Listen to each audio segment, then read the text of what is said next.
خواتین دوسری طرف منہ کر کے بیٹھ جائیں، ادھر منہ کر لیں، ادھر پیٹ کر لیں۔ جو نماز پڑھنی ہے، جب وہ نماز سے فارغ ہو جائیں تب وہ بھی اسی طرف منہ کر کے بیٹھیں۔ بسم اللہ الرحمن الرحیم، الحمد للہ رب العالمین، والصلاة والسلام علی سیدنا محمد سید الاولین والآخرین وعلی آلہ واصحابہ اجمعین،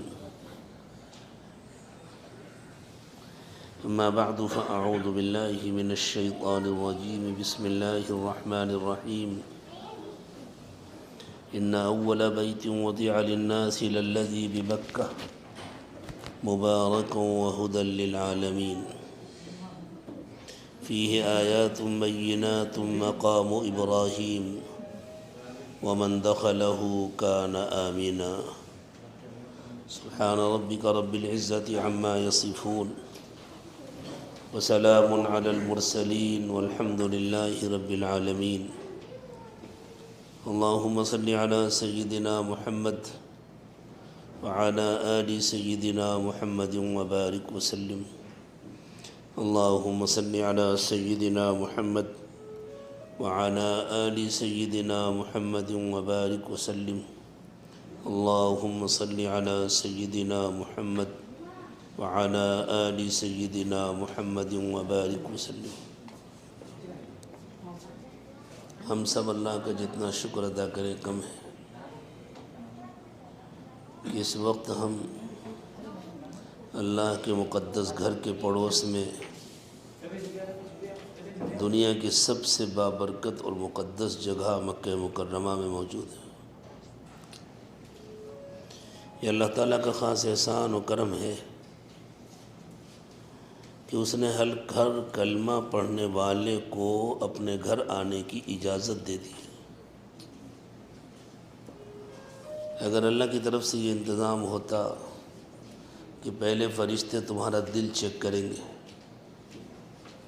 اگر تمہارے دل میں تقوی ہے، اللہ کی محبت ہے اور تمہاری زندگی میں کلمے کی حقیقت اتری ہے تو آنے دیں گے، ورنہ نہیں آنے دیں گے۔ تو ہم لوگ تو آ نہیں پاتے ہیں، لیکن یہ اللہ تعالیٰ کا کرم ہے، اللہ نے کہا جو بھی کلمہ پڑھتا ہے اس کو آنے کی اجازت ہے۔ لیکن جب اللہ نے اتنا بڑا احسان کر دیا کہ ہمیں اپنے گھر آنے کی اجازت دے دی، تو اب ہمیں بھی پکا ارادہ کر لینا چاہیے کہ اب ہم کو بھی اللہ کا وفادار بندہ بننا ہے اور حضرت محمد صلی اللہ علیہ وسلم کا وفادار امتی بننا ہے۔ آج زمین پر اللہ کے گھر آئے ہیں، کل مر کر اللہ کے پاس واپس جائیں گے، لیکن وہاں تو دلوں کی چیکنگ ہوگی، وہاں تو زندگی کو جانچا اور پرکھا جائے گا۔ اگر خدا نہ خواستہ زندگی بنائے بغیر چلے گئے تو بہت گھاٹے کا سودا ہوگا۔ گویا زندگی ضائع کر دی، جس مقصد کے لیے اللہ تعالیٰ نے ہمیں زندگی دی تھی اس مقصد کو ہم حاصل نہیں کر سکے۔ یہ ایسا نقصان ہے جس کی کوئی تلافی نہیں ہو سکتی۔ دنیا کے ہر نقصان کی تلافی ہو جاتی ہے۔ کسی کی گاڑی کا خدا نہ خواستہ ایکسیڈنٹ ہو گیا، اللہ چاہیں گے دوسری گاڑی آ جائے گی، گھر گر گیا دوسرا بن جائے گا، کاروبار میں نقصان ہو گیا پھر نفع ہو جائے گا انشاءاللہ، آدمی بیمار ہو گیا زندہ ہے، اللہ چاہیں گے اچھا ہو جائے گا، صحت مند ہو جائے گا۔ دنیا میں ہر نقصان کی تلافی ہے، لیکن اگر آخرت بنائے بغیر دنیا سے چلے گئے تو اس نقصان کی کوئی تلافی نہیں۔ اور آخرت بنانے کے لیے ہمیں جو وقت ملا ہے وہ کتنا ہے ہمیں معلوم نہیں، جو گزر گیا وہ معلوم ہے، جو بچا ہے وہ کسی کو نہیں معلوم، کچھ پتہ نہیں ہے کہ تھوڑا ہے یا زیادہ ہے۔ اس وقت ہم بات کریں گے اس شہر کے تعلق سے جہاں اللہ تعالیٰ نے ہم کو اور آپ کو آنے کی توفیق عطا فرمائی، اور چند دنوں کے بعد پھر ہم ایک دوسرے شہر میں جائیں گے جہاں آرام فرما رہے ہیں ہم سب کے آقا رحمت دو عالم سیدنا محمد رسول اللہ صلی اللہ علیہ وسلم۔ یہ دونوں دنیا کے ایسے منفرد شہر ہیں جن کی بنیاد رکھی گئی ہے حضور اکرم صلی اللہ علیہ وسلم کے لیے۔ مکے کی بنیاد بھی حضور کے لیے رکھی گئی ہے، مدینے کی بنیاد بھی حضور کے لیے رکھی گئی۔ مکے کا تذکرہ بعد میں کریں گے، پہلے مدینے کا تذکرہ کر لیتے ہیں۔ مدینہ جس کو حضور کے تشریف لے جانے سے پہلے یثرب کہتے تھے، جب حضور تشریف لے گئے تو یثرب والوں نے اس کا نام بدل دیا، اس کو مدینۃ الرسول نام دے دیا۔ مدینۃ الرسول کے معنی ہے رسول کا شہر صلی اللہ علیہ وسلم۔ یمن کے علاقے میں ایک بادشاہ گزرے ہیں تبع، تاریخ میں ان کو تبع حمیری کہتے ہیں، بہت بڑے بادشاہ تھے، پورے عرب پر ان کی حکومت تھی۔ ایک مرتبہ وہ اپنی حکومت کا جائزہ لینے کے لیے اپنی فوج کے ساتھ، اپنے درباریوں کے ساتھ، بہت تام جھام کے ساتھ، اس زمانے میں جیسے بادشاہوں کے سفر ہوتے تھے، وہ روانہ ہوئے کہ ہم ذرا گھوم پھر کر کے اپنی پوری حکومت کا، اس کے تمام صوبوں کا، اس کے علاقوں کا جائزہ لیں۔ جب وہ مکہ مکرمہ پہنچے تھے تو اس سے پہلے جہاں بھی جاتے تھے لوگ باہر نکلتے تھے، ان کا استقبال کرتے تھے، ان کو سلام کرتے تھے، اس زمانے کے جو بھی آداب کے طریقے تھے وہ بجا لاتے تھے۔ جب مکے میں آئے تو یہاں کوئی نہیں گیا ان سے ملنے کے لیے، تو ان کو بڑا غصہ آیا، یہ کون سی بستی ہے، کون لوگ رہتے ہیں، کیا سمجھتے ہیں اپنے کو، میں بادشاہ ہوں، مجھ سے ملنے بھی نہیں آئے، مجھے سلام کرنے کے لیے، میرے دربار میں آداب بجا لینے کے لیے حاضر نہیں ہوئے۔ تو لوگوں نے بتلایا کہ حضور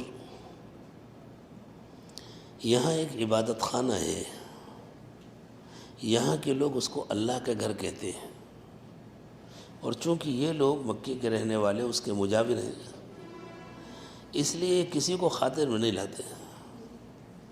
کہتے ہیں ہمیں کیا ضرورت ہے کہیں جائیں، ہم تو اللہ کے گھر کے مجاور ہیں، اور اللہ کے جو مہمان آتے ہیں ان کی خدمت کرتے ہیں۔ تو طبع کو بڑا غصہ آیا، اچھا میں گرا دوں گا اس گھر کو۔ جیسی نیت کی گرا دوں گا اس گھر کو، حضرت بیمار ہو گئے، اور ایسے شدید بیمار ہوئے کہ لینے کے دینے پڑ گئے۔ بادشاہوں کے ساتھ تو حکیم ڈاکٹر ہوتے تھے، انہوں نے علاج شروع کیا۔ اب وہ زمین کی بیماری ہو تو علاج ہو، تو کچھ سمجھدار لوگوں نے کہا کہ حضور آپ نے کوئی ایسی نیت کر لی ہے جس کا یہ اثر ہے، آپ اپنی نیت درست کیجئے۔ انہوں نے نیت درست کی، ٹھیک ہو گئے۔ تو پھر انہوں نے سارے مکے والوں کو جمع کیا، ان کو بلا کے اور ان کا بڑا اکرام کیا۔ جو سردار تھے ان کو جوڑے دیے، جو عام لوگ تھے ان کو بھی کچھ نہ کچھ انعام دیا سب، اور کعبے پر غلاف چڑھایا۔ کعبے پر سب سے پہلا غلاف طبع نے چڑھایا تھا، اس کے بعد سے مستقل کعبے پر غلاف چڑھایا جاتا۔ یہ طبع جب سفر کر رہے تھے تو ان کے ساتھ بہت سارے علماء بھی تھے اس زمانے کے، جن لوگوں کے پاس آسمانی کتابوں کا علم تھا۔ جب یہ قافلہ مدینہ طیبہ پہنچا تو علماء نے کہا کہ حضور ہمیں اس جگہ بسنے کی اجازت دے دیجیے، ہم کو یہاں آباد ہونے کی اجازت دے دیجیے۔ کوئی آبادی نہیں تھی وہاں،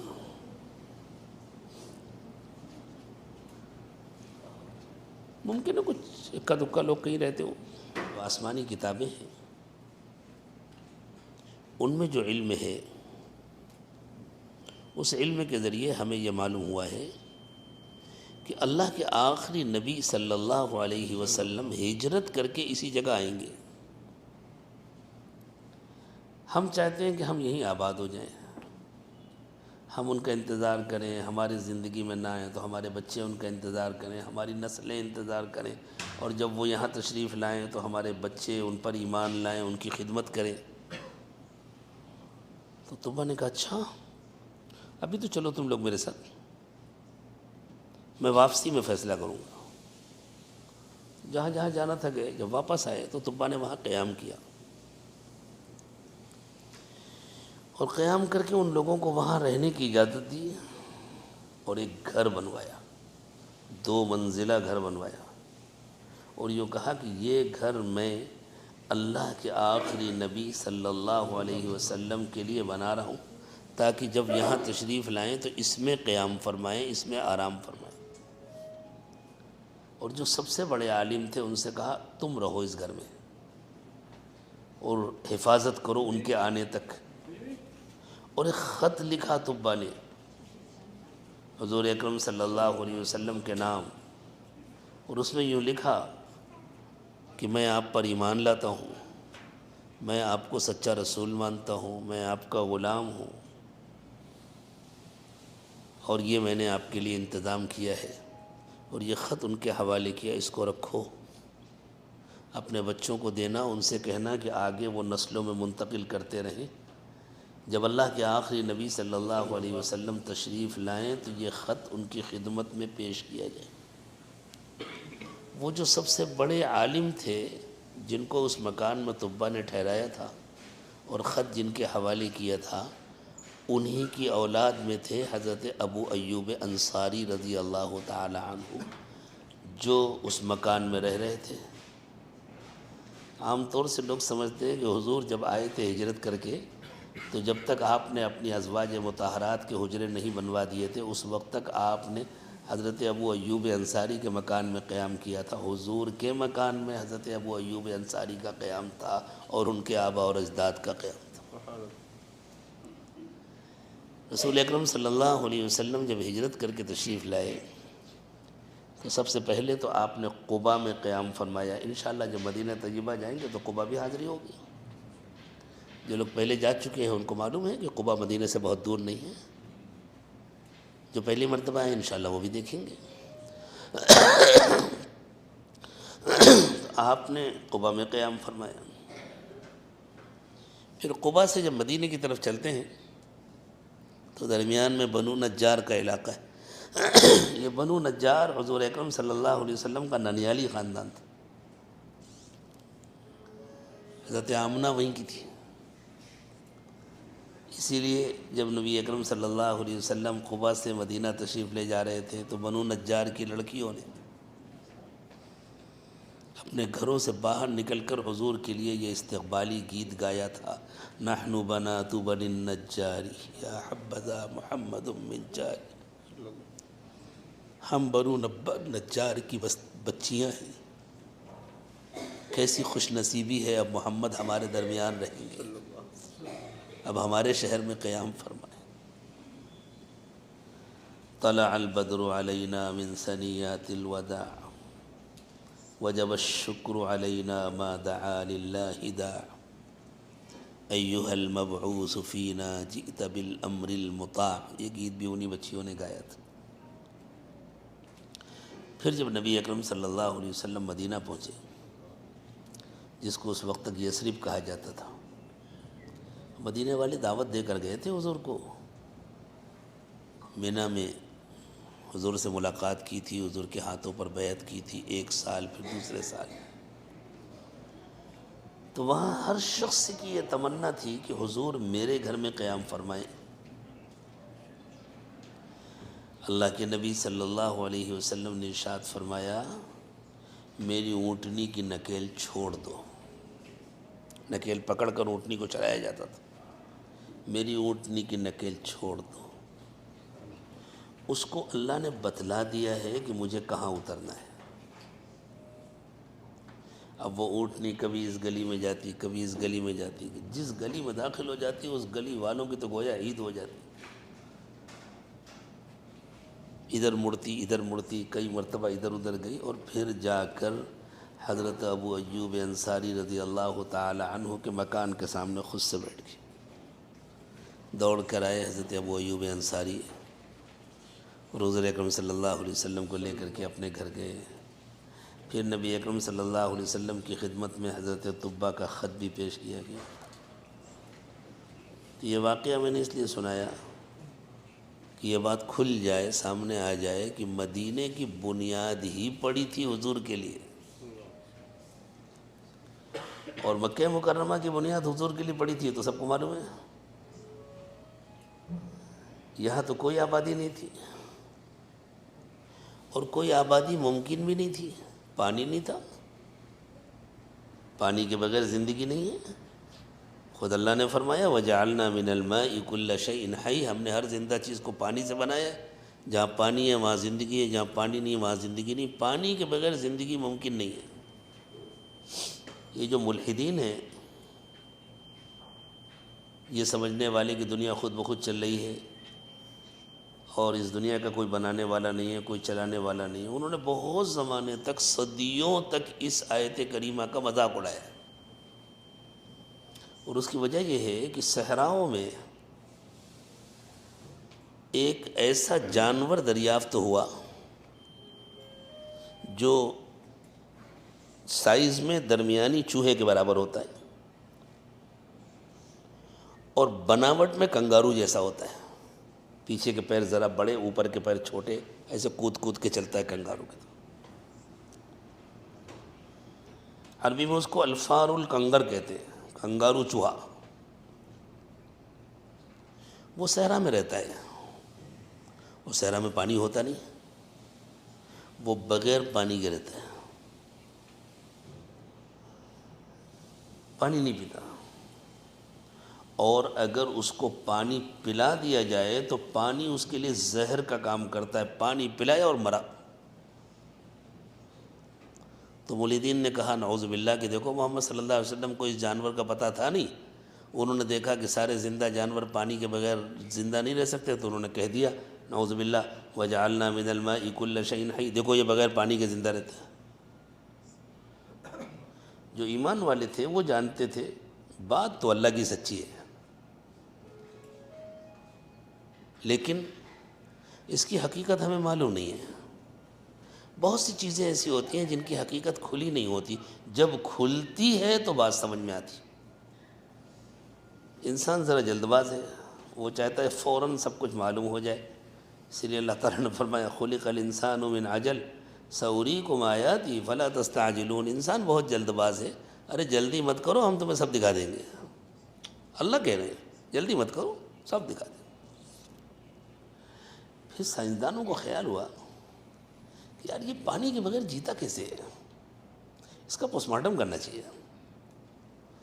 انہوں نے اس کا پوسٹ مارٹم کیا تو ان کو دکھا کہ دنیا میں وہ تنہا جانور ہے جس کے اندر مکمل واٹر پلانٹ لگا ہوا ہے۔ پانی بھی تو دو گیسوں سے مل کے بنتا ہے نا، اس کے اندر ایسا پلانٹ اللہ نے لگایا جو کسی اور جانور کے اندر نہیں ہوتا، اضافی سسٹم، جس میں باہر کے آکسیجن اور اس کے اندر کے کچھ اجزاء ملتے ہیں، اور اس کی ضرورت کا پانی اس کے جسم کے اندر خود بنتا ہے، وہ اس پانی سے جیتا ہے۔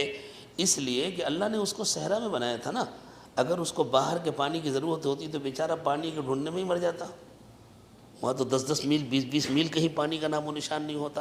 تو اللہ تعالیٰ نے اس کو بغیر پانی کے زندہ نہیں رکھا، اللہ نے اس کو پانی تلاش کرنے کی زحمت سے بچایا کہ تمہارا پانی یہیں بنے گا۔ سب کے منہ پر تالے لگ گئے، سارا اعتراض ختم ہو گیا۔ پھر وہی بات اللہ کی سچی ثابت ہو گئی وَجَعَلْنَا مِنَ الْمَاءِ كُلَّ شَيْءٍ حَيٍّ، ہر زندگی کا دار و مدار پانی پر ہے، اس کا پانی اندر بن رہا ہے۔ تو اللہ نے فرمایا، اس لیے یہ بات ذہن میں رکھنا چاہیے، کبھی دین کی کوئی بات اگر ہمارے سمجھ میں نہ آئے تو یہ سمجھنا چاہیے کوئی پردہ بڑا ہے، ابھی ہٹا نہیں ہے، لیکن بات اللہ اور اس کے رسول کی سچی ہے۔ جب اللہ چاہیں گے پردہ ہٹا دیں گے، اور ضرور ہٹائیں گے۔ اللہ نے وعدہ کیا ہے کہ ہم تم کو ساری نشانیاں دکھائیں گے، جلدی مت کرو۔ سأریکم آیاتی فلا تستعجلون، مجھ سے جلد بازی مت کرو، میں سب دکھاؤں۔ تو مکے میں پانی نہیں تھا، جب پانی نہیں تھا تو زندگی کیسے ہوتی؟ اللہ تعالیٰ نے حضرت ابراہیم علیہ السلام کو حکم دیا کہ تم اپنی بیوی حضرت ہاجرہ اور اپنے بیٹے حضرت اسماعیل کو لے کر روانہ ہو جاؤ، جہاں ہم لے جائیں وہاں چلو۔ فرشتے ساتھ میں رہبری کے لیے، اور ان کو پہنچایا گیا۔ کیوں؟ اس لیے کہ اللہ تعالیٰ اپنا گھر بنوانا چاہتے تھے دوبارہ، اور اس قوم کو تیار کرنا چاہتے تھے جس میں پیدا ہونا تھا حضرت محمد صلی اللہ علیہ وسلم۔ عرب جو ہیں وہ حضرت اسماعیل علیہ السلام کی اولاد ہیں۔ تو اللہ تعالیٰ نے حضرت اسماعیل، اور کعبے کی عمارت ختم ہو گئی تھی جب حضرت نوح علیہ السلام کے زمانے میں طوفان آیا تھا، تو اس طوفان میں کعبے کی عمارت ختم ہو گئی تھی، بنیادیں باقی تھیں، اندر تھی ریت کے اندر۔ اسی لیے جب اللہ تعالیٰ نے حضرت ابراہیم اور حضرت اسماعیل کو کعبے کی تعمیر کا حکم دیا تو ارشاد فرمایا وَإِذْ بَوَّأْنَا لِإِبْرَاهِيمَ مَكَانَ الْبَيْتِ، ہم نے ابراہیم کو اپنے گھر کی جگہ بتلائی، فرشتوں نے ریت ہٹا کر کے بنیادیں بتلائی، یہ بنیادیں، ان کے اوپر آپ کو دیوار اٹھانا۔ حضرت ابراہیم اور حضرت اسماعیل کو بنیاد نہیں کھودنی تھی، بنیاد پر دیواریں اٹھانی تھی۔ وَإِذْ يَرْفَعُ إِبْرَاهِيمُ الْقَوَاعِدَ مِنَ الْبَيْتِ وَإِسْمَاعِيلُ، حضرت ابراہیم اور حضرت اسماعیل نے دیواریں اٹھائی تھی۔ جب کعبے کی تعمیر فرما رہے تھے حضرت ابراہیم اور حضرت اسماعیل علیہم السلام، تو اللہ تعالیٰ سے دعا مانگ رہے تھے، کئی دعائیں مانگی انہوں نے، ساتھ میں یہ دعا سب سے اہم دعا مانگی، ربنا وابعث فیہم رسولا منہم یتلو علیہم آیاتک، اللہ یہاں جو قوم آباد ہوگی ان میں ایک رسول بھیج دیجیے گا جو آپ کی آیات پڑھ کر سنائیں، جو لوگوں کو دین سکھائیں، ان کو دین کا علم دیں، اور ان کے نفس کو، ان کے من کو پاکیزہ کریں، اس کی گندگیاں ختم کریں، اس کا تزکیہ کریں۔ حضرت ابراہیم علیہ السلام نے یہ جو دعا مانگی تھی، اس کا مصداق کون ہے، کس کے لیے دعا مانگی تھی؟ رسول اکرم صلی اللہ علیہ وسلم نے خود ارشاد فرمایا انا دعوت ابی ابراہیم، میرے باپ حضرت ابراہیم نے جو دعا مانگی تھی اس کا مصداق میں ہی ہوں۔ تو ان دونوں کو معلوم تھا کہ یہ گھر کس کے لیے بنوایا جا رہا ہے اور یہ بستی کس کے لیے آباد کرائی جا رہی ہے، یہ اللہ کے آخری نبی حضرت محمد صلی اللہ علیہ وسلم کے لیے آباد کی جا رہی ہے۔ تو مدینے کا نام و نشان نہیں تھا، پہلے دن سے بنیاد پڑی حضور کے نام پر۔ مکے کا نام و نشان نہیں تھا، پہلے دن سے بنیاد پڑی حضور کے نام پر۔ وہاں ہجرت کے بعد حضور تشریف لائیں گے، اس کی تیاریاں، یہاں دنیا میں یہاں تشریف لائیں گے، یہاں پیدائش ہوگی اور یہاں آپ کو نبوت ملے گی اور اپنی زندگی کا ابتدائی دور یہاں گزاریں گے، اس کی تیاریاں ہوں گی۔ اسی لیے بہت مشہور صحابی ہیں حضرت سلمان فارسی رضی اللہ تعالی عنہ، ایران کے علاقے کے تھے، زمیندار باپ کے بیٹے تھے، بہت خوبصورت تھے، دولت مند تھے۔ جب جوان ہو گئے تو ابا نے کہا کہ بیٹا جایا کرو ذرا اپنی زمینوں پر اپنی کھیتی باڑی دیکھو، میرے بعد آخر کون سنبھالے گا یہ سب؟ تو وہ آنے جانے لگے۔ ایرانیوں کے یہاں آگ کی پوجا ہوتی تھی، آتش پرست لوگ تھے۔ وہاں کچھ تھوڑے سے عیسائی بھی تھے جن کی اپنی ایک خانقاہ تھی، عبادت خانہ تھا، وہاں جو عیسائی عالم تھے وہ لوگوں کو دین سکھاتے تھے، اللہ کی عبادت کا طریقہ سکھاتے تھے۔ یہ حضرت عیسیٰ علیہ السلام کا سچا دین تھا جو ان لوگوں کے پاس تھا۔ ایک دن حضرت سلمان وہاں سے گزر رہے تھے، انہوں نے دیکھا بھئی یہاں کیا ہو رہا ہے، چلیں دیکھیں۔ گئے، دیکھا تو انہیں بڑا اچھا لگا، وہ باتیں ان کے دل میں اتری۔ گھر والوں سے انہوں نے تذکرہ کیا تو گھر والوں نے شدید مخالفت کی کہ نہیں بیٹا، ہمارے باپ دادا کا جو طریقہ ہے آگ کی پوجا کرنا یہی صحیح ہے۔ ارے کی کہتا ہے، ہمارا دین سچا ہے، ہمارا مذہب اچھا ہے۔ تو حضرت سلمان سمجھ گئے بھئی ان لوگوں کو سمجھانے کا کوئی فائدہ نہیں ہے۔ وہ اپنا جب زمینوں پر جاتے تو آتے جاتے وہاں جایا کرتے، کچھ وقت گزارتے، بیٹھتے۔ کہتے ہیں میں نے وہاں لوگوں سے پوچھا یہ بتلاؤ اس مذہب کا مرکز کہاں ہے؟ تو ان لوگوں نے بتایا کہ اس مذہب کا مرکز بیت المقدس ہے، جہاں مسجد اقصی ہے۔ اچھا، تو وہاں جانے والا کوئی قافلہ جب آئے گا تو مجھے اطلاع کر دینا۔ تجارتی قافلے آتے تھے اس زمانے میں، انہی قافلوں کے ساتھ مل کر کے لوگ سفر کرتے تھے۔ جن کو انفرادی سفر بھی کرنا ہوتا تھا وہ بھی انتظار کرتے تھے، قافلوں کے ساتھ مل کے کرتے تھے سفر تاکہ حفاظت ہو۔ قافلہ آیا، ان کو بتلا دیا گیا ایک تجارتی قافلہ آیا، اتنے دن تک قیام کرے گا، رکے گا، پھر واپس جائے گا۔ جب واپس جانے کا وقت ہوا تو یہ بھی ساتھ میں شامل ہو گئے، چپکے سے گھر سے نکل لیے۔ گھر والوں نے بیچاروں نے ڈھونڈا اب کہاں ان کو پتہ چلتا، اس زمانے میں کچھ وسائل بھی نہیں تھے تلاش کرنے کے، صبر کر کے خاموش ہو گئے کہ بچہ کہیں غائب ہو گیا۔ یہ پہنچ گئے بیت المقدس۔ وہاں یہ کئی استاذوں کے زیر تربیت رہے، ان سے دین سیکھتے رہے، اللہ کی عبادت کرتے رہے۔ جو کہتے ہیں جو میرے آخری استاذ تھے، جب ان کے انتقال کا وقت آیا تو میں بڑا غمگین تھا۔ میں نے کہا کہ حضرت آپ مجھ کو کس کے حوالے کر کے جا رہے ہیں؟ میں تو اپنا گھر بار سب کچھ چھوڑ کر آیا ہوں اللہ کے لیے، میرا تو کوئی کچھ نہیں، کہیں کچھ نہیں ہے، آپ ہی سب کچھ ہے میرے لیے۔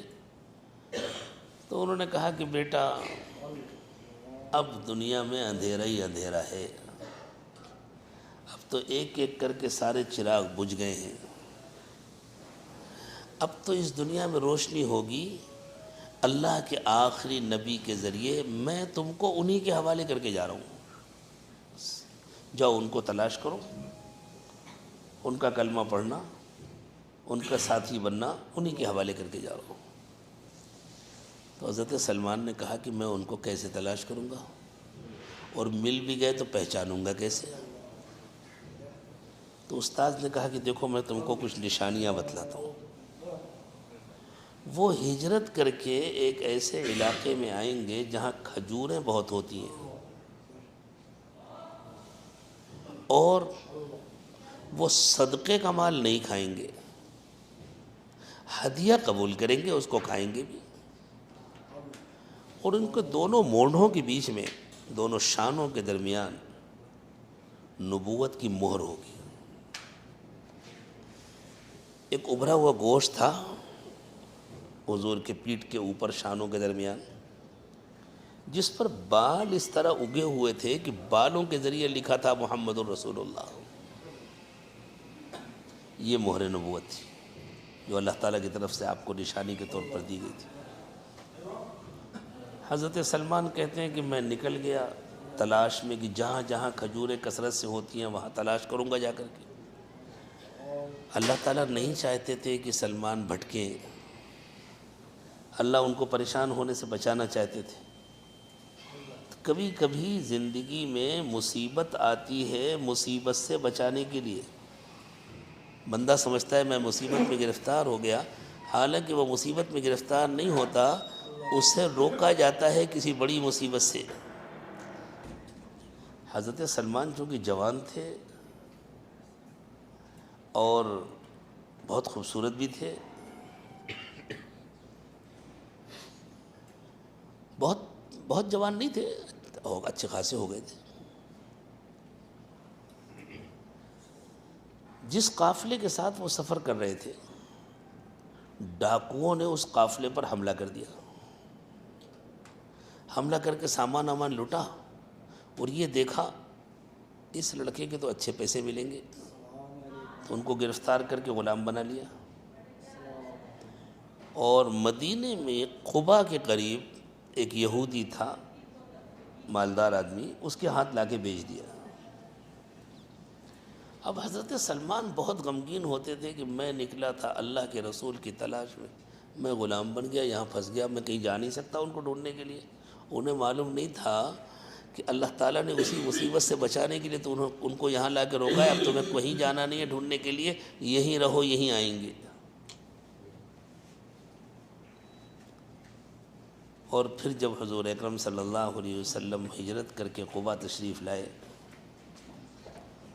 تو حضرت سلمان کھجور کے درخت کے اوپر چڑھے ہوئے تھے، مالک نیچے کھڑا تھا، کھجور کے خوشے کاٹ کاٹ کے دے رہے تھے، جو طریقہ ہوتا ہے کھجوروں کا۔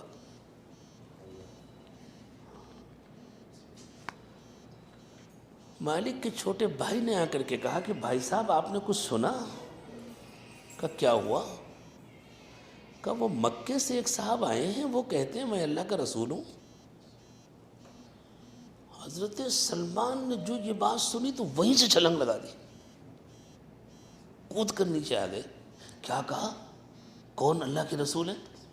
تو مالک نے ایک تھپڑ مارا، یہ تمہاری باتیں، یہ تمہارے کام کی باتیں، چلو تو اپنا کام کرو، یہ ہم لوگوں کے سمجھنے کی باتیں۔ خاموش ہو گئے حضرت سلمان، پھر درخت پہ چڑھ گئے، اپنا کام کیا۔ جب کام سے فارغ ہو گئے تو تھوڑی سی کھجوریں لی، معلوم کیا کہاں ٹھہرے ہیں وہ صاحب جو کہتے ہیں کہ میں اللہ کا رسول ہوں، وہ کہاں ٹھہرے؟ معلوم ہو گیا کہاں ٹھہرے۔ حضرت سلمان تشریف لے گئے، سلام کیا اور یا رسول اللہ کہہ کر سلام کیا کہ اللہ کے رسول آپ پر اللہ کا سلام صلی اللہ علیہ وسلم۔ پھر وہ کھجوریں پیش کی کہ یہ کچھ صدقے کی کھجوریں ہیں، میں آپ کی خدمت میں لایا ہوں۔ نبی اکرم صلی اللہ علیہ وسلم نے ان کو لیا اور وہاں جو غریب لوگ بیٹھے ہوئے تھے ان میں تقسیم کر دیا۔ حضرت سلمان دیکھ رہے ہیں ساری کھجوریں بڑھ گئیں، سب لوگوں نے کھا لیا، آپ نے خود ایک کھجور بھی نہیں کھائی۔ تو دل میں اللہ کا شکر ادا کیا، ایک نشانی تو پوری ہو گئی ہے کہ آپ صدقے کا مال نہیں کھاتے۔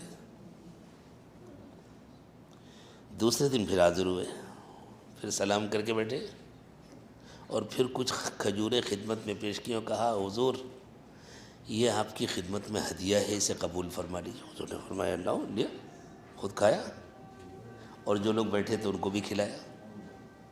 تو حضرت سلمان خوش ہوا، بھائی دوسری نشانی بھی پوری ہو گئی، دیکھو کل میں نے صدقہ کہا تھا تو خود نہیں کھایا تھا، آج میں نے ہدیہ کہا تو خود بھی کھایا، دوسروں کو بھی کھلایا۔ اب مسئلہ یہ تھا کہ وہ مہر نبوت کیسے دیکھیں؟ تو اللہ تعالیٰ نے اپنے نبی صلی اللہ علیہ وسلم کے پاس اطلاع بھیج دی، یہ آپ کا غلام بہت دنوں سے آپ کے انتظار میں ہے، ایک نشانی اور رہ گئی ہے، وہ بھی دکھا دیجئے۔ حضور نے اپنی چادر کھسکائی، فرمایا آ کے یہ بھی دیکھ لو، وہیں کلمہ پڑھا حضرت سلمان نے۔ تو آپ دیکھیں کہ پہلے سے اس شہر کی نشانیاں اللہ نے کتابوں میں لکھی ہوئی تھی۔ اللہ کے نبی صلی اللہ علیہ وسلم کہاں پیدا ہوں گے یہ بھی پچھلی تمام کتابوں میں لکھا ہوا تھا، ہجرت کر کے کہاں جائیں گے وہ بھی کتابوں میں لکھا ہوا تھا، ساری نشانیاں لکھی ہوئی تھیں۔ تو میں نے بات یہاں سے شروع کی تھی کہ دنیا کی یہ دو شہر ہیں، مکہ مکرمہ اور مدینہ منورہ، ان شہروں کی پہلے دن سے بنیاد پڑی ہے حضور کے نام پر، اسی لیے ان شہروں میں کسی ایسے شخص کو آنے کی اجازت نہیں ہے جو حضور کا باغی ہو۔ ہم لوگ زبان سے تو باغی نہیں ہیں، الحمدللہ کلمہ پڑھتے ہیں۔ اللہ کرے کہ ہمارے عمل اور کردار میں جو کمیاں اور کوتاہیاں ہیں وہ بھی دور ہو جائیں، ہمارا ظاہر اور باطن یکساں بن جائے۔ اللہ تعالیٰ سے ہمیں جو کچھ بھی ملا ہے وہ سب حضور کے واسطے سے ملا ہے، اور ابھی بھی جو ملتا ہے وہ حضور ہی کے واسطے سے ملتا ہے۔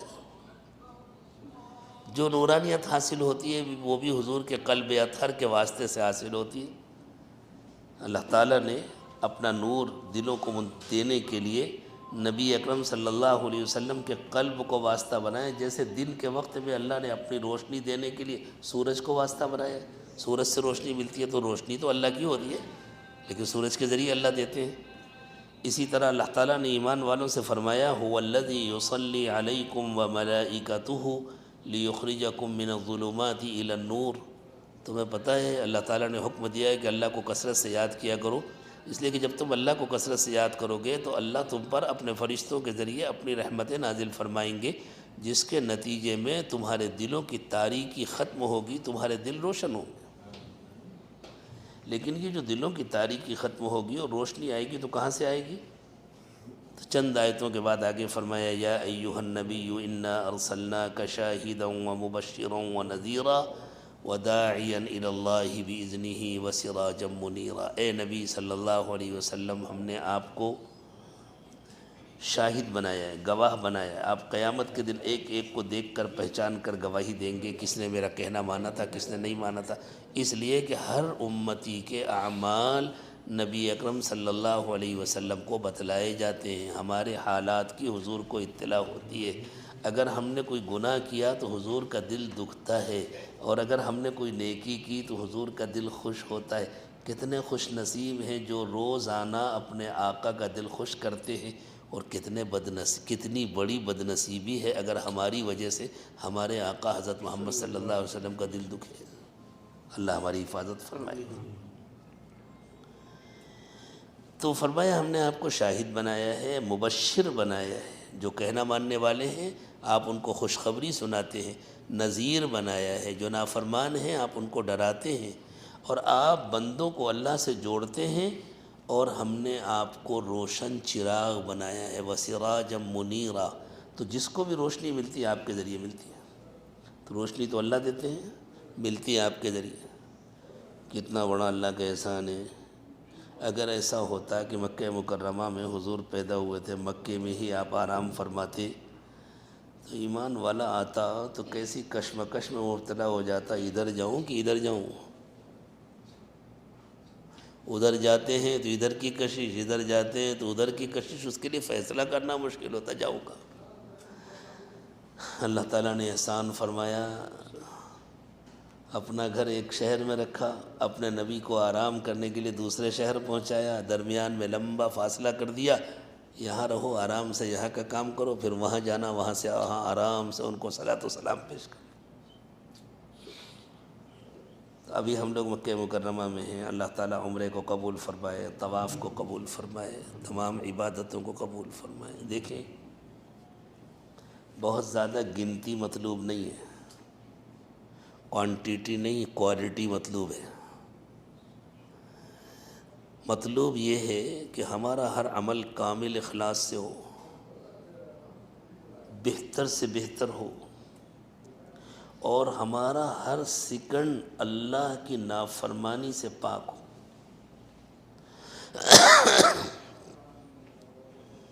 ان دونوں شہروں میں چونکہ اللہ کے دیوانے بندے اور بندیاں سبھی آتے ہیں، اور ساری دنیا سے آتے ہیں، اور ساری دنیا کا ماحول ایک جیسا نہیں ہے، تو بہت بڑی تعداد میں مرد بھی جمع ہوتے ہیں، عورتیں بھی جمع ہوتی ہیں، آپس میں اختلاط ہوتا ہے۔ تربیت کی کمی ہو تو اس اختلاط میں نگاہوں کی حفاظت نہیں ہوتی، خیالات کی حفاظت نہیں ہوتی، اور سارا کیا دھرا ضائع ہو جاتا ہے، سارا کیا دھرا ختم ہو جاتا ہے۔ اس لیے بہت زیادہ نگاہوں کی حفاظت کی ضرورت ہے، بہت زیادہ۔ اور نگاہوں کی حفاظت صرف مردوں کے لیے ضروری نہیں، عورتوں کے لیے بھی ضروری ہے۔ اس کی بھی ضرورت ہے، ہم یہ نیت کریں کہ ہم اپنے ظاہر اور باطن کو دونوں کو 100% سنت کے مطابق بنائیں گے، اپنی زندگی کو 100% گناہوں سے خالی کریں گے، یہاں بھی اور مدینہ طیبہ میں بھی۔ گھر سے نکلنے کے بعد حرم شریف جاتے ہوئے نگاہیں نیچی رکھیں، نگاہوں کی حفاظت کریں، اور پھر یہاں سے واپس جانے کے بعد ساری زندگی کے لیے طے کریں۔ عورتوں کے لیے اللہ تعالیٰ نے پردے کو پسند فرمایا ہے، عورتیں باقاعدہ شرعی پردے کا اہتمام کریں۔ گھر میں جو رشتہ دار ہوتے ہیں، کزن بھائی، وہ بھی محرم نہیں ہوتے ہیں، نامحرم ہوتے ہیں، ان سے بھی شریعت کے مطابق پردہ ہے، اور پردہ نہ کرنے کے نتیجے میں جتنے فتنے پیدا ہوتے ہیں وہ سب کو معلوم ہے، ان کی تفصیل بتلانے کی ضرورت نہیں۔ تو اللہ تعالیٰ نے ایمان والے مردوں کو حکم دیا، قل للمؤمنین یغضوا من ابصارہم ویحفظوا فروجہم۔ ایمان والے مردوں سے کہہ دیجئے کہ اپنی نگاہیں نیچی رکھیں اور اپنی شرمگاہوں کی حفاظت کریں۔ معلوم ہوا کہ اگر نگاہوں کی حفاظت نہیں ہوئی تو پھر شرمگاہ کی حفاظت بہت مشکل ہے، اور عورتوں سے فرمایا وَقُلْ لِلْمُؤْمِنَاتِ يَغْضُضْنَ مِنْ أَبْصَارِهِنَّ وَيَحْفَظْنَ فُرُوجَهُنَّ، عورتوں سے بھی کہہ دیجئے کہ اپنی نگاہیں نیچی رکھیں اور اپنی شرمگاہوں کی حفاظت کریں. وَلَا يُبْدِينَ زِينَتَهُنَّ إِلَّا مَا ظَهَرَ مِنْهَا، اور وہ اپنی خوبصورتی کو ظاہر مت کرے سوائے اس کے جس کو چھپایا نہیں جا سکتا. عورت کو اللہ تعالیٰ نے ایسا بنایا ہے کہ عورت کپڑے پہنتی ہے تو وہ کپڑے بھی اچھے لگتے ہیں، وہ اپنے اوپر چادر ڈال لیتی ہے تو اس چادر میں بھی کشش پیدا ہو جاتی ہے، وہ برقع اوڑھتی ہے تو اس برقعے میں بھی کشش ہو جاتی ہے. تو عورت اپنے جسم کو چھپا سکتی ہے، اپنے اصل کپڑوں کو چھپا سکتی ہے، اپنے زیب و زینت کو چھپا سکتی ہے. اس نے اوپر سے جو بڑی چادر ڈالی ہے، جو نقاب ڈالا ہے، جو برقع پہنا، اس کو تو نہیں چھپا سکتی. تو اللہ نے فرمایا اچھا اس کو مت چھپاؤ، اس کو ظاہر ہونے دو، لیکن برقع بالکل سادہ ہونا چاہیے. برقعے میں بناؤ سگار نہیں ہونا چاہیے کہ دیکھنے والے اسے دیکھیں. برقع ایسا ہونا چاہیے کہ کسی کی نظر رکے نہیں، بالکل سادہ. اگر دل میں اللہ کا ڈر ہے، اگر تقویٰ ہے تو اس پر عمل ہوگا. باقی فرمایا کہ تمہاری جو زیب و زینت ہے ان کو تم اپنے محرم مردوں کے سامنے ظاہر کر سکتی ہو، اپنے شوہروں کے سامنے، اپنے باپ کے سامنے، اپنے بھائیوں کے سامنے، اپنے بیٹوں کے سامنے، جو گھر کے قریبی محرم رشتہ دار ہیں ان کے سامنے ظاہر کرو. باقی سب سے اللہ تعالیٰ نے چھپانے کا حکم دیا، اسے چھپاؤ. اب جب یہاں ہم لوگ آ گئے ہیں تو یہ نیت کر لیں کہ اللہ اب تک جو گناہ ہوئے انہیں معاف فرما دیجیے. اب ہم سچی پکی توبہ کر رہے ہیں، اب ہم اپنی زندگی بدلنے کی نیت کر رہے ہیں. مرد بھی اس کا پکا ارادہ کریں، عورتیں بھی اس کا پکا ارادہ کریں کہ اب ہم اپنی زندگی بدلنے کی نیت کر رہے ہیں. اس لیے کہ دیکھیں، جب تک بندہ اور بندی اپنے کو مکمل اللہ کے سپرد نہ کر دیں اور اپنی زندگی بدلنے کا مکمل ارادہ نہ کر لیں، اس وقت تک اس کا کوئی عمل اللہ کے ہاں قبول نہیں ہوتا. خالی فارمیلٹی ہوتی ہے، یہ کر لیا، یہ کر لیا، یہ کر لیا، تو فارمیلٹی تھوڑی چلے گی اللہ کے ہاں. اللہ کے ہاں تو وہ عمل کام آئیں گے جو قبول ہوئے.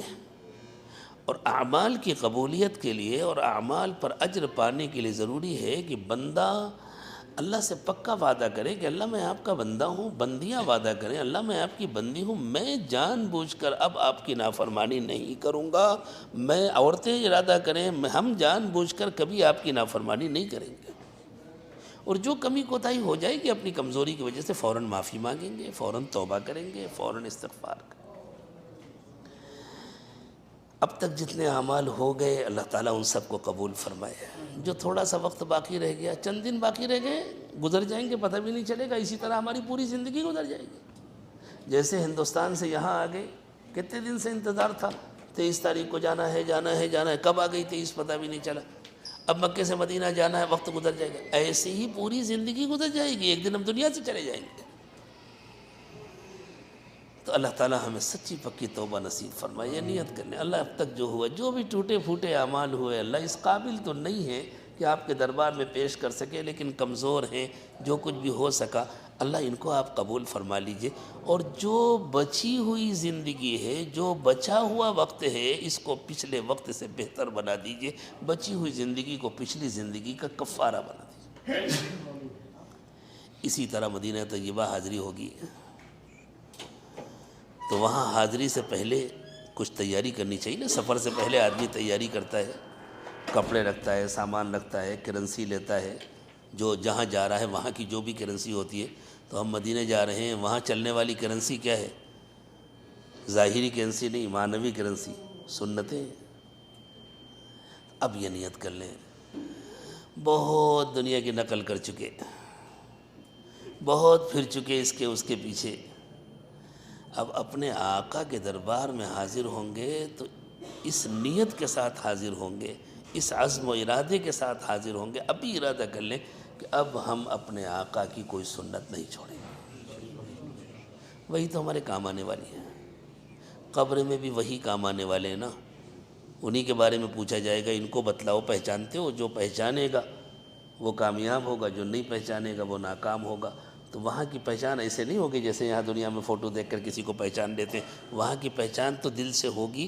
اگر دل نے ان کی سنتوں کو پسند کیا تھا اور زندگی ان کی سنتوں کے مطابق گزری تھی اور دل نے یہ مانا تھا کہ وہ اللہ کے رسول ہیں، ہمیں ہر کام ان کے طریقے کے مطابق کرنا ہے، تو پہچان سکیں گے. اللہ کرے ہم یہی پہچان لیں اس حیثیت سے.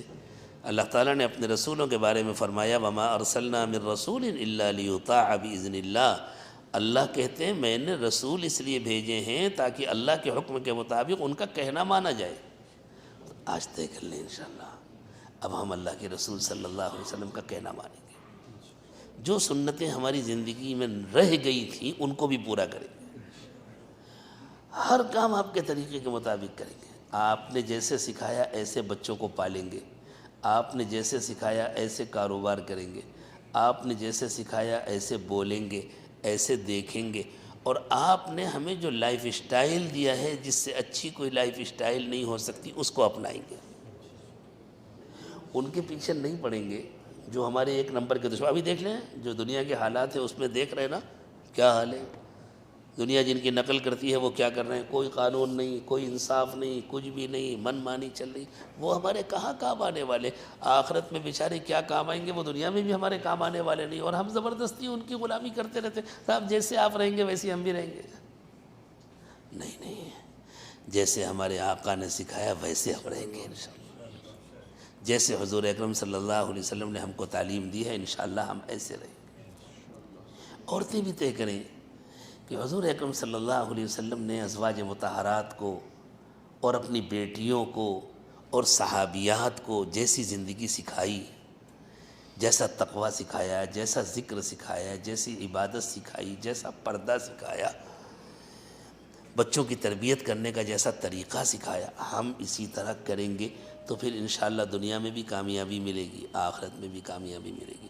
اللہ تعالی ہمارے مکہ مکرمہ کے قیام کو قبول فرمائے، کمیوں کوتاہیوں کو معاف فرمائے، بچے ہوئے وقت کو اچھا سے اچھا گزارنے کی توفیق عطا فرمائے، اور ہمیں مدینہ طیبہ اس طرح حاضری نصیب فرمائے کہ ہماری حاضری سے ہمارے آقا حضرت محمد صلی اللہ علیہ وسلم کا دل خوش ہو، ایسا نہ ہو کہ وہ کڑھ کر کہیں یہ کہاں سے آ گئے ہیں یہ لوگ مجھے ستانے۔ ایسے لوگ بھی ہوتے ہیں جو وہاں جاتے ہیں اور حضور کو کڑھن ہوتی ہے کہاں سے آ گئے ہیں، کب رہیں گے، کب جائیں گے واپس۔ اللہ تعالی ہم سب کو توفیق عطا فرمائے۔ اسی نیت کے ساتھ سب لوگ توبہ کے کلمات پڑھ لیں کہ اب تک جو بھی کمیاں کوتاہیاں ہوئیں ہم ان سے اللہ کی معافی مانگ رہے ہیں، اور جو لوگ سلسلے میں داخل ہونا چاہتے ہیں وہ سلسلے میں داخل ہونے کی نیت کر لیں۔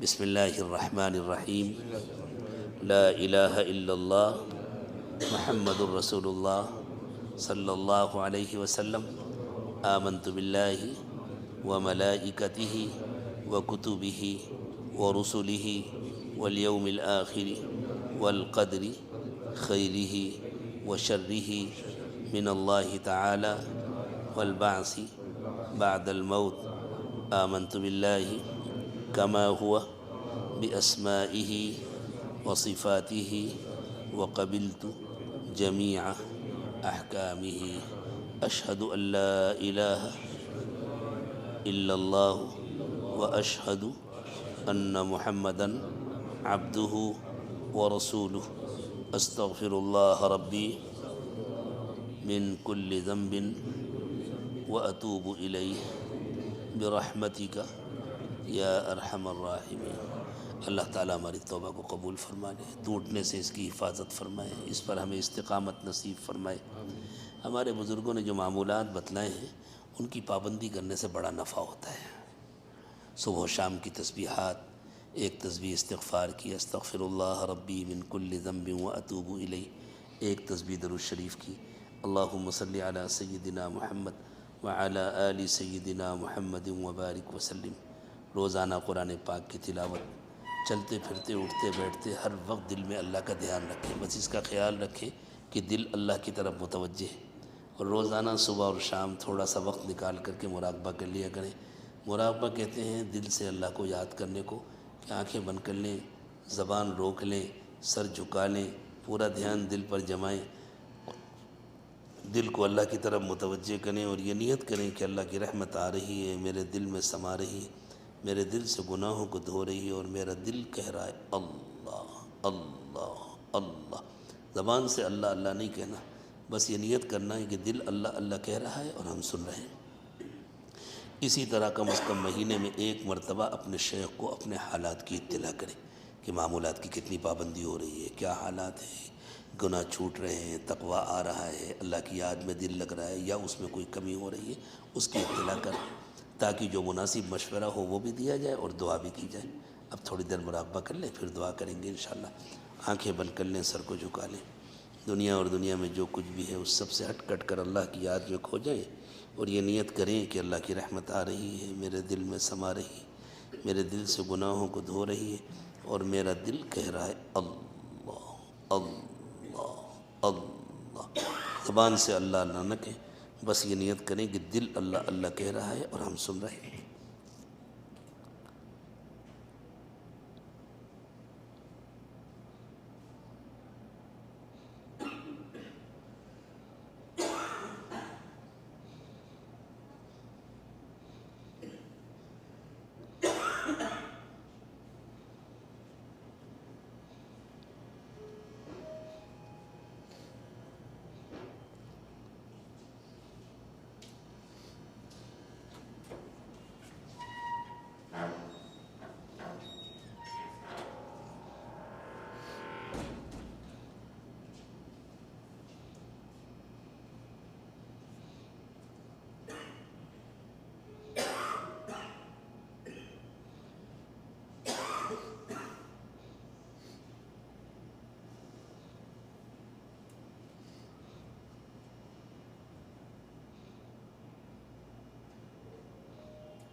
لا الہ الا اللہ محمد الرسول اللہ صلی اللہ علیہ وسلم۔ دعا فرما لیں۔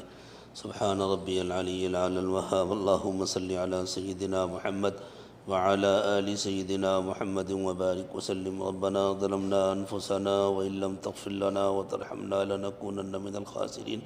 پروردگار عالم، ہم آپ کے عاجز اور کمزور بندے اور بندیاں ہیں، ہمارے حال پر رحم فرمائیے۔ اللہ ہماری حاضری کو قبول فرما لیجیے۔ اللہ ہم سر سے پیر تک گناہوں میں ڈوبے ہوئے ہیں، اقراری مجرم ہیں۔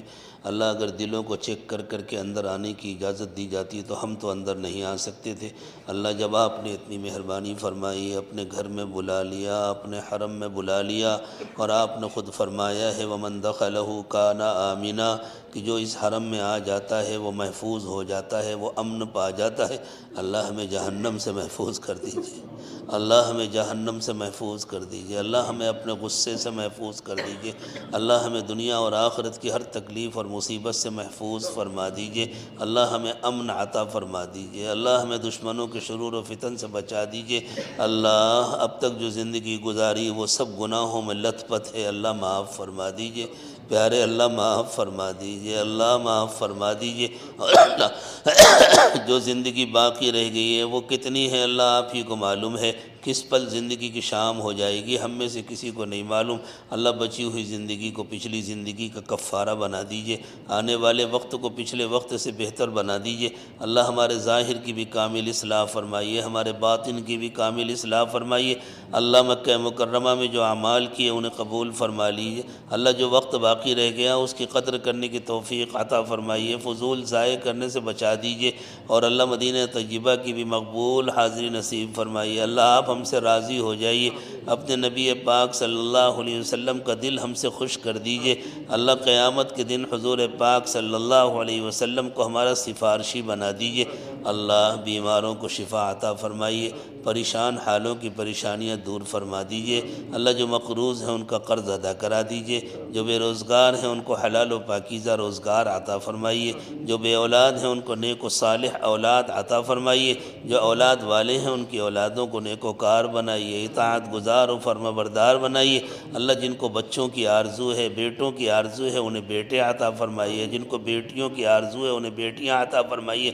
اللہ آپ نے جن کو بیٹے بیٹیاں دی ہیں اللہ ان کو سب کو صحت اور عافیت نصیب فرمائیے، ہر قسم کی بیماریوں سے بچائیے، ہر قسم کے شرور و فتن سے بچائیے، اچھی تعلیم و تربیت کا انتظام فرمائیے، مناسب وقت پر ان کے لیے اچھے اور مناسب رشتوں کا انتظام فرمائیے، سب کو خوشیوں بھری زندگیاں عطا فرمائیے۔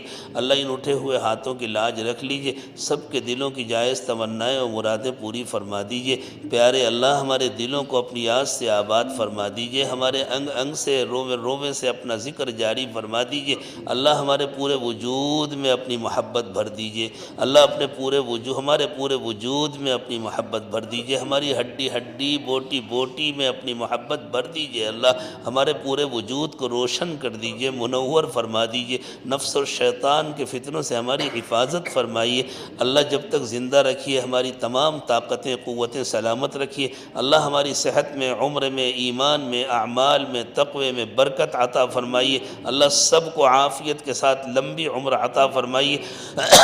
اللہ آخری سانس تک تمام طاقتیں اور قوتیں سلامت رکھیے، اور جب موت کا وقت آئے تو ہمیں کامل ایمان کی موت نصیب فرمائیے۔ اللہ حادثے کی موت سے حفاظت فرمائیے، کفر کی موت سے حفاظت فرمائیے، اللہ بری موت سے حفاظت فرمائیے، دنیا اور آخرت کی بے عزتی سے حفاظت فرمائیے۔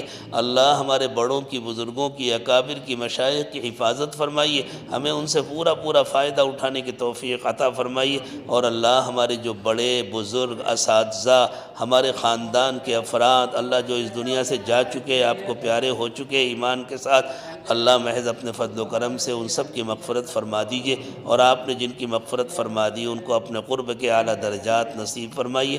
اللہ اپنے گھر کی بار بار مقبول حاضری نصیب فرمائیے۔ اللہ بار بار مقبول تلبیہ پڑھنے اور مقبول احرام باندھنے کی توفیق عطا فرمائیے۔ نبی پاک صلی اللہ علیہ وسلم کے در کی بار بار مقبول زیارت نصیب فرمائیے۔ اللہ دور قریب جن لوگوں نے بھی دعاؤں کے لیے کہا یا ان کو ہم سے اچھی توقعات ہیں، محض اپنے فضل و کرم سے سب کو ان کی توقعات سے بڑھ کر عطا فرمائیے۔ وصلی اللہ تعالی علی خیر خلقہ محمد وعلی آلہ واصحابہ اجمعین برحمتک یا ارحم الراحمین۔